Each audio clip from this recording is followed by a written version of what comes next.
veterans here. Gary's been at all three, Jim's been at all three, Leah's been at one, Elaine's been to all three, Pat's been to all three. Two. There's only been two. I won't be to the third. So, yeah.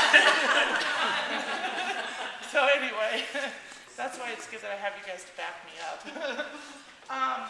What I thought we would do tonight is this isn't exactly how it'll be mapped out at each site, but I want to give you like the inside of each station, how it, sort of the philosophy, why we're setting up the way it is, what we want you to do at the station, the key points, and know that at each site it's a little bit different. In the VOC, it's all outside. So it's the way it sets up, it's in a horseshoe and they drive through. In Sedona, it's a straight drive-through, and then everything is done inside. It'll be very similar here, where the drive-through will be outside, and then all the sorting and everything will go on inside.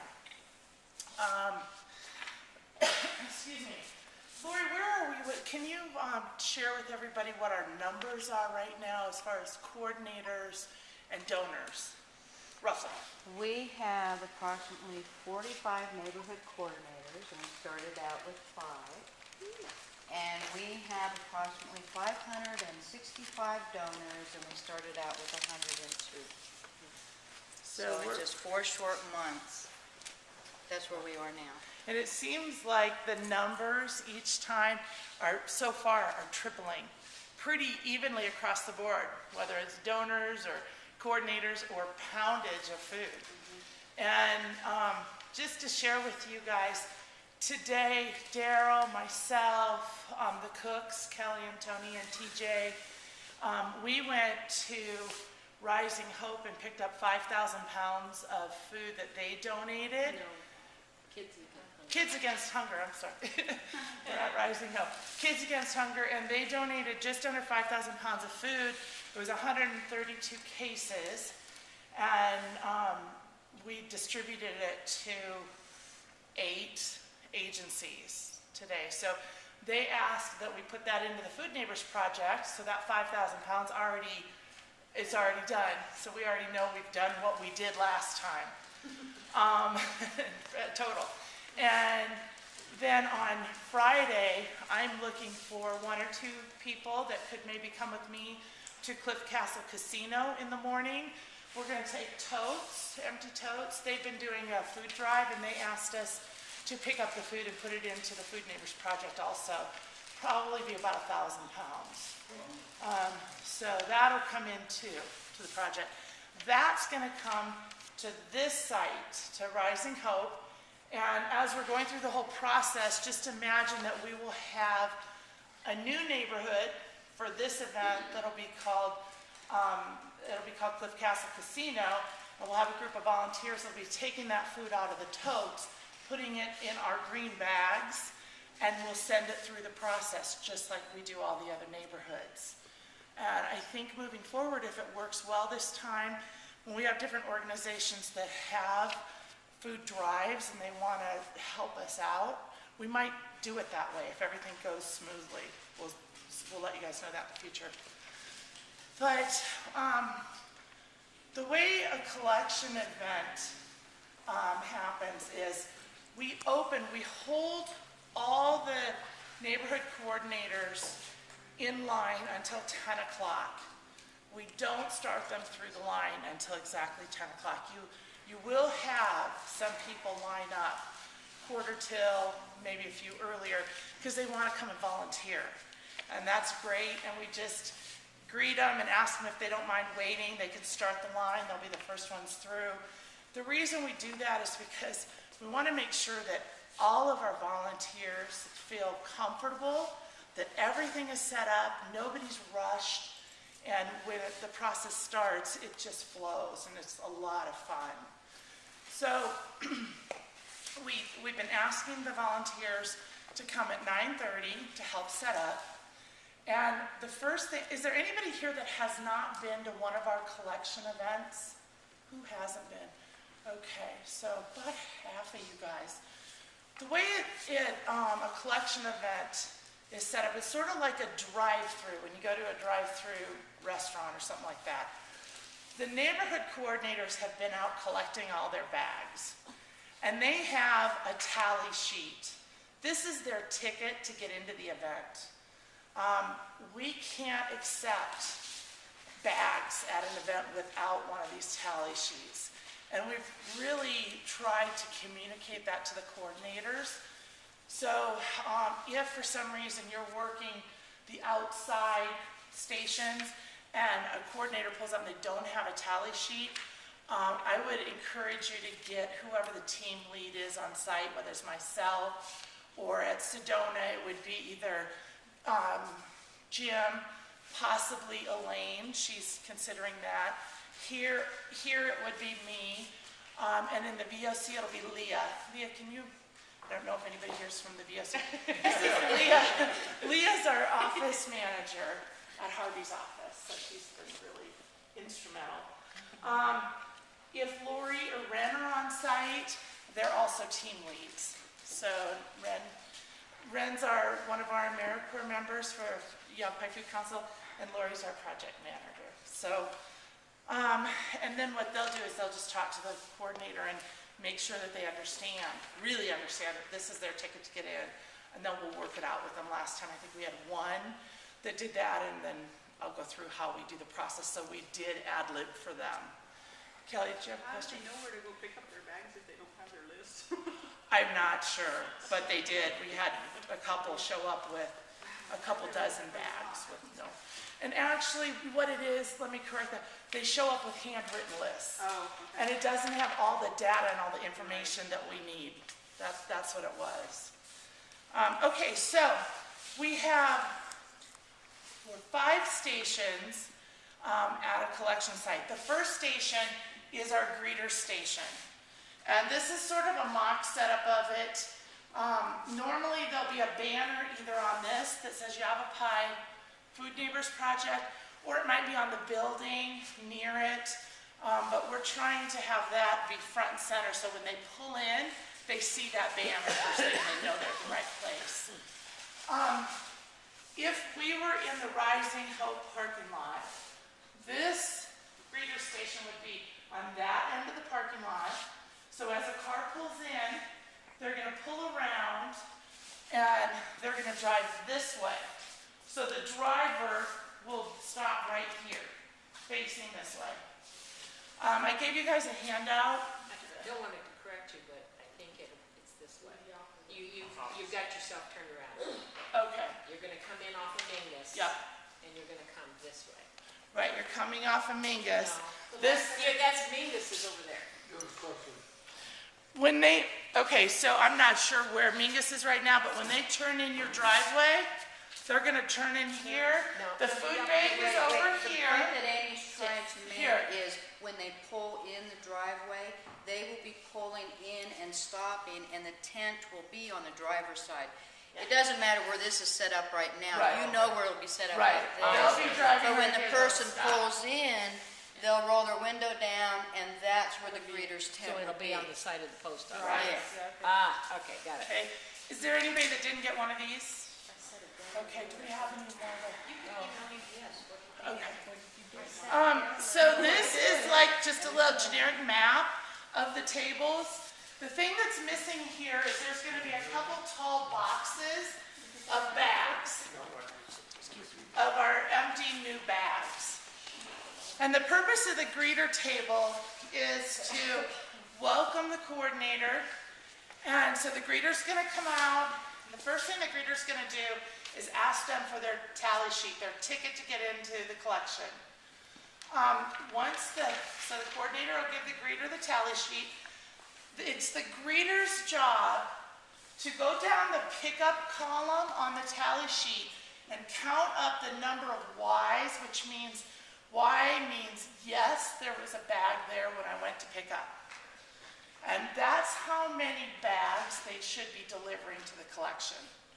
So the greeter's going to count the number of bags, and in the upper right corner, they're going to write that number in there and circle it. Then the greeter's going to come over to these empty boxes, count out the number of bags. They're going to count out the same number of thank you cards. These are the cards that get stapled on the outside of the bags for the next collection date information and the coordinator's contact information.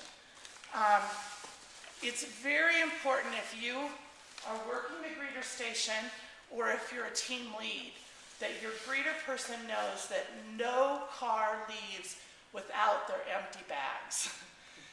Everybody needs to leave with the same number of empty bags that they're delivering. And they might say, oh no, I'll get them later. No.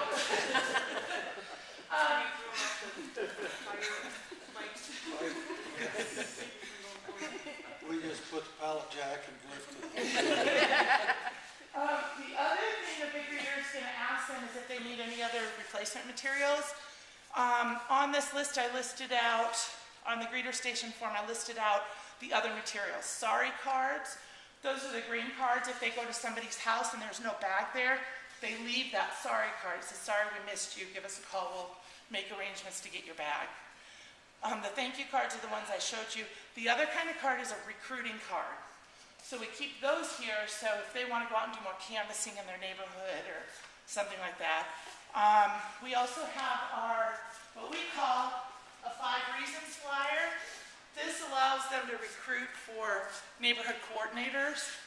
I'm going to bullet point this. We really need neighborhood coordinators right now. We're not having a problem at all getting donors. So if you guys are out talking about the project and you find somebody that you think is a leader, talk to them about being a coordinator. So that's there. And Lori makes name tags for all of our new coordinators.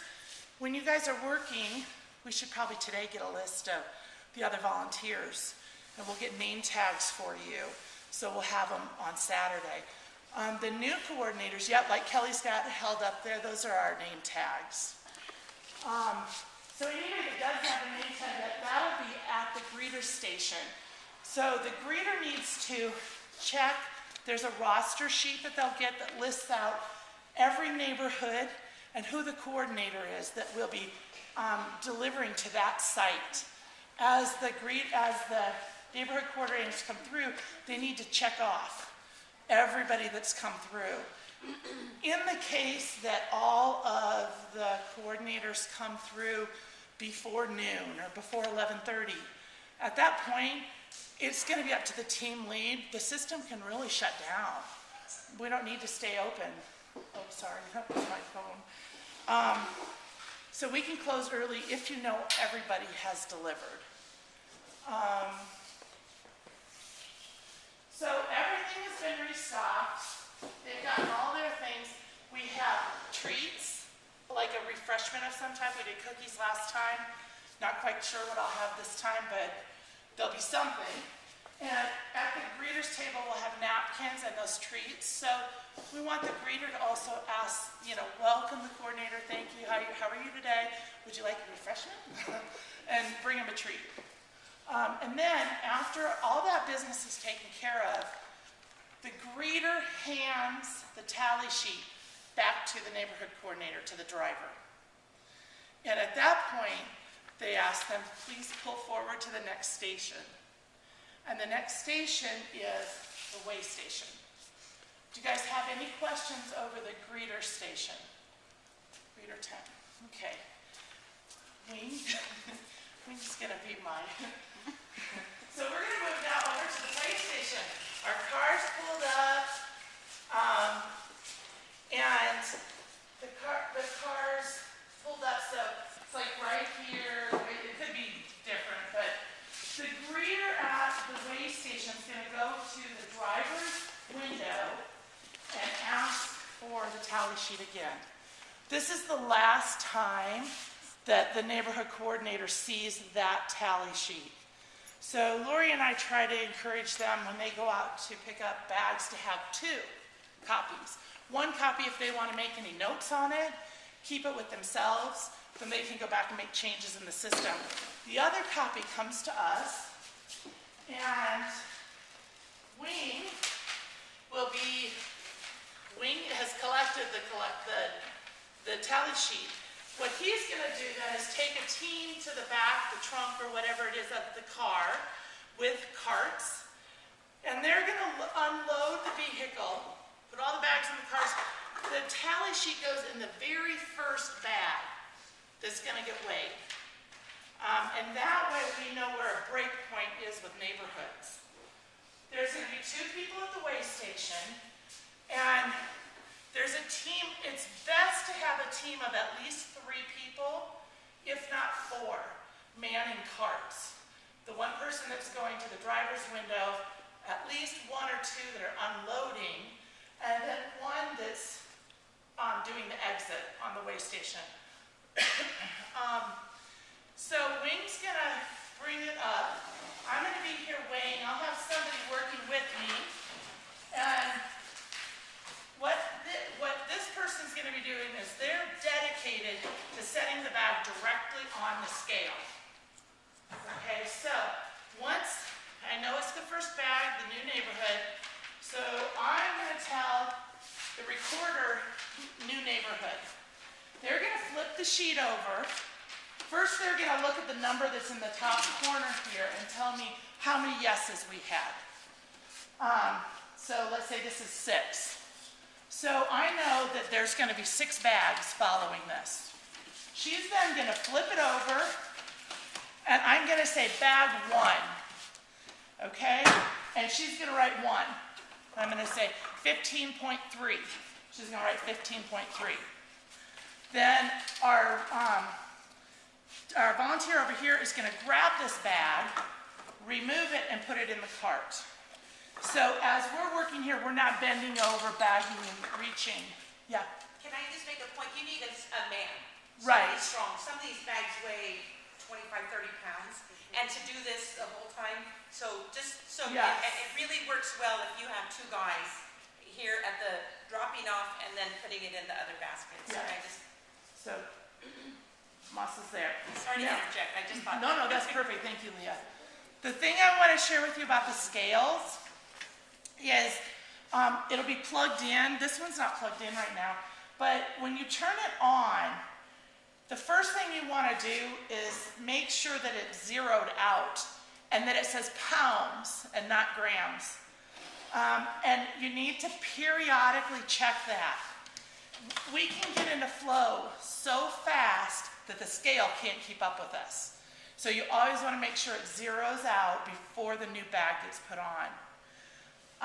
If you need help with the scale, the team leads all know the scales. It's pretty simple, but again, make sure it's registering on pound, make sure it's zeroed out. If there's any kind of a weight on it when there's nothing on the scale, all you have to do is hit tear, and that takes it to 0. Once the bag is weighed, we have all 6 through, they're in that grocery cart, that cart stays there. And really the best way to do this is none of the carts for a neighborhood should really get moved to the sorting station until the recorder over here says neighborhood cleared. That means we know that every bag was weighed and recorded, there's no question about it. If there's any question about was the scale off, did we miss a bag, go ahead and take the time and reweigh them, it's okay. And once this person says neighborhood cleared, then those bags will get moved over to our sorting station. And the recorder over here is gonna slip that neighborhood tally sheet into the green folder. When we're done, these green folders go back with Lori and I, and we can do all our bookwork and figure out, that's how we get you the numbers, and we know what each neighborhood has done, what each community has done, and what our total weight is and the number of bags. So that's really important. And this way it keeps them from blowing away, because this station is generally outside. The first 2 stations, weather permitting, will be outside. So we're hoping that at some point, as we get more media and PR, we're going to create more buzz in the community, and people are going to be driving by and stopping by and wanting to volunteer. So in sites like this and the Y, when so much is happening inside, we want to keep as much as we can outside so it catches people's eyes as they drive by. Thank you, Vanna.